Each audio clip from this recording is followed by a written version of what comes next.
Forward TV. The world is thinking.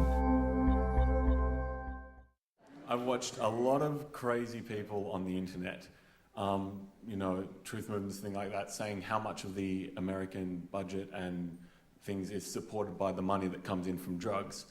How much of the resistance to this change is because of this money, and is it legitimately the flow of money from drugs, and is that true in the Australian markets too? I think it's absolutely true around the world. If you didn't hear the question, it really has to do with resistance to drug policy reform based on revenues that our criminal justice system accrues. And I would dare say that many, including my brothers and sisters in law enforcement, have become dependent, or if you prefer, addicted to that revenue stream.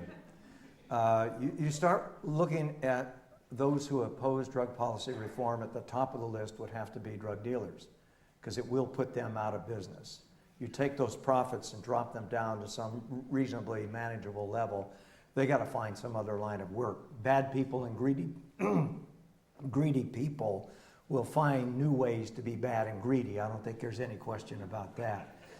But in the case, for example, of alcohol prohibition in my country, I know you have experience with that in this country, our 13 years of alcohol prohibition led to unprecedented levels of violence. Drive-by shootings using Tommy machine guns, overdose deaths in the form of bad bathtub gin, essentially the same kinds of problems that we see today as a result of prohibition and drug trafficking. So I think it's safe to say that everybody who's making a profit is going to be opposed.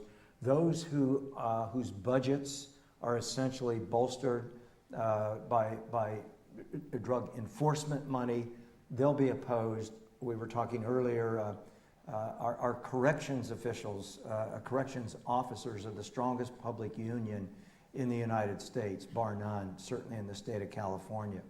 And we're now privatizing much of our prison life. Your system seems to be better than ours, but that's per diem. In other words, the more people you imprison, the more money your company makes.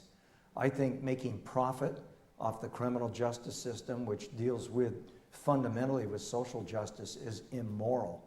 So